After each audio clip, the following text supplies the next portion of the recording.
नमस्कार बच्चों, कैसे हैं आप? तो ऑल गुड।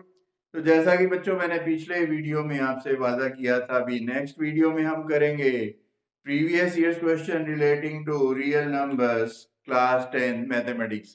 तो आज हम करने जा रहे हैं कुछ ऐसे क्वेश्चन जो कि ऑलमोस्ट रिपीट होते हैं बोर्ड एग्जाम्स में, और मैं कहता हूं कि आपको इसके अलावा भी कुछ और क्वेश्चंस को प्रैक्टिस करना चाहिए ताकि आप में कॉन्फिडेंस बना रहे और आप एग्जाम्स में अच्छे मार्क्स ला सकें। तो बच्चों पहला क्वेश्चन हम लेते हैं।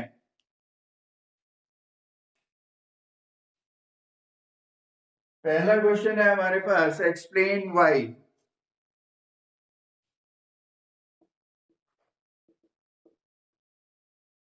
7 into 11 into 13 plus 13 is a composite number। तो बच्चों सबसे पहले हमें पता होना चाहिए भी कॉम्पोजिट नंबर होता क्या है। तो कॉम्पोजिट नंबर वो नंबर होता है जिसके दो या दो से ज्यादा फैक्टर्स होते हैं। तो let us solve this question. तो 7 इंटू 11 इंटू 13 प्लस 13, तो इसमें से हम कॉमन ले लेते हैं 13 को। तो 13 मेरा कॉमन आ जाएगा, यहां से बच जाएगा मेरे पास 7 इंटू 11 और यहां से बच जाएगा 1।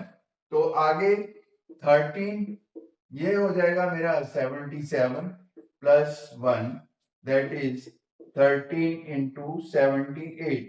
तो जैसा कि हम देख सकते हैं इससे भी इसके मोर देन टू फैक्टर, दो से ज्यादा फैक्टर्स हैं, तो ये एक कॉम्पोजिट नंबर है।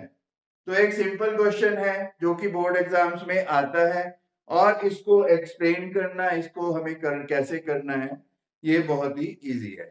सेकंड क्वेश्चन हम जो करने जा रहे हैं, और नॉर्मली जो सभी बच्चों को लगता है कि ये क्वेश्चन डिफिकल्ट है, लेकिन ये क्वेश्चन इट्स वेरी इजी।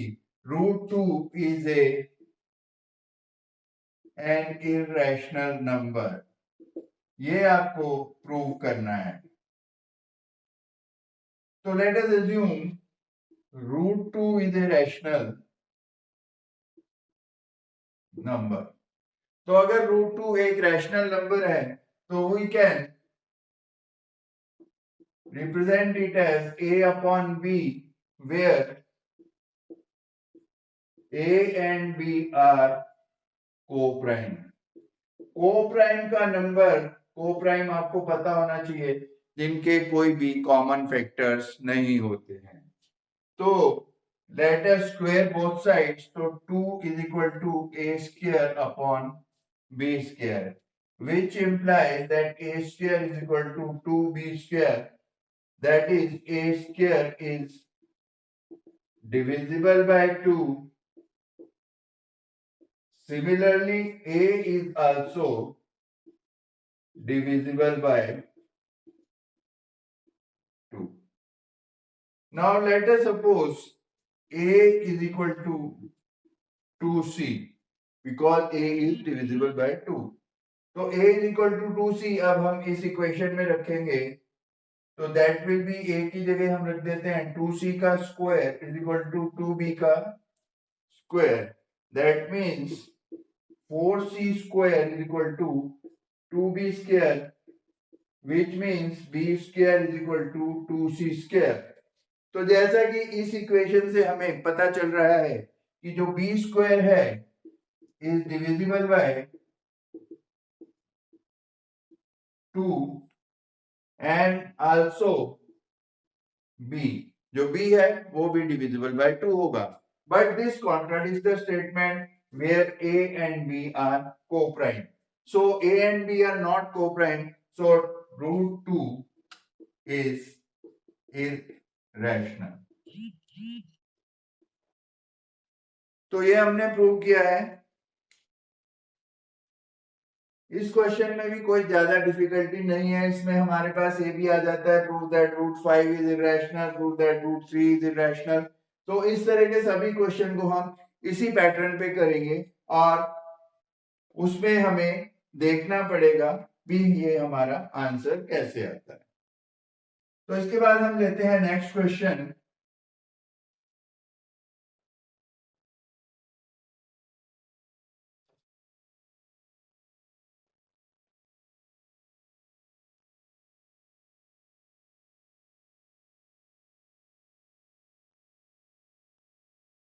तो नेक्स्ट क्वेश्चन है हमारे पास, वो ये कहता है एक्सप्रेस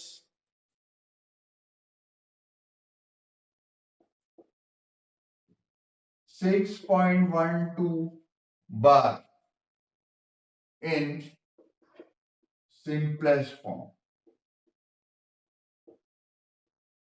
बच्चों बार का मतलब आपको पता होना चाहिए, जिस भी नंबर के ऊपर बार होती है that means it is repeated continuously. 6.12 bar means 6.12 12 12 12 बार, जैसे भी हम अगर इसको लिखना चाहें। तो इस क्वेश्चन को सॉल्व करने के लिए हम एक छोटा सा एक ट्रिक लगाएंगे। So let x is equal to 6.12 bar, or we can write x is equal to 6.1212 bar. Now multiply this statement by 100 both sides. So it will come out to be 100x is equal to 612.12 bar, and subtract this from this.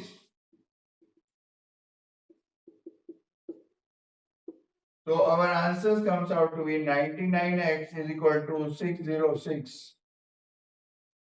Then x is equal to 606 upon 99, that is 202 upon 33.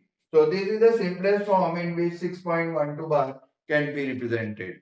तो इस तरह हमें ये question, इस तरह के question attempt करना है। अगर किसी में एक के ऊपर बार हो तो हमें 10 से मल्टीप्लाई करना है, दो के ऊपर बार हो तो हमें 100 से मल्टीप्लाई करना है, और इस पैटर्न को हमें ध्यान रखना है।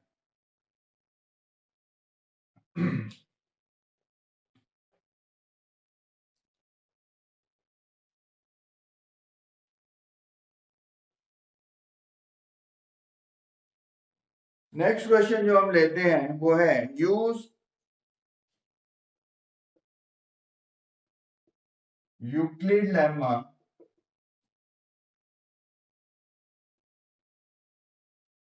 to prove that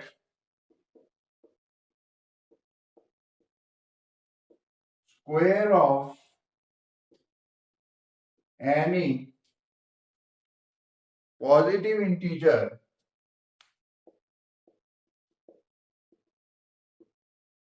is of the form 3m or 3m plus 1। तो बच्चों इसमें हम देखते हैं कि अगर हम किसी भी नंबर को let n be an integer, अगर हम इस नंबर को 3 से डिवाइड करते हैं, किसी भी नंबर को, किसी भी इंटीजर को अगर हम 3 से डिवाइड करेंगे तो हमारे पास जो रिमाइंडर बचेगा वो या तो 0 होगा, या फिर 1 होगा, या फिर 2 होगा। तो जो according to Euclid lemma a is equal to B cube plus R, ठीक है। तो अगर हम n को 3q सपोज कर लेते हैं, let n be 3q, then n square is equal to 3q square. Now assume m is equal to 3q square, then n square is equal to, sorry, it is 9q square.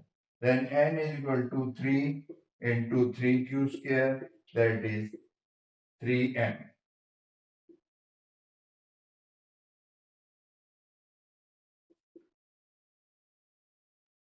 अब अगर हम लेते हैं n is equal to 3q plus 1. Now squaring both sides, it comes out to be n square is equal to 3q plus 1 square. That means 9q square plus 6q plus 1, और we can say it as 3. Common लिया है हमने इन दोनों में से, और ये आता है मेरा 3q square plus 2q, and 1 remains outside. Now if m is equal to 3q square plus 2q, then n square is equal to 3m plus 1. Now if n is equal to 3q plus 2, it implies that n square is equal to 3q plus 2 square.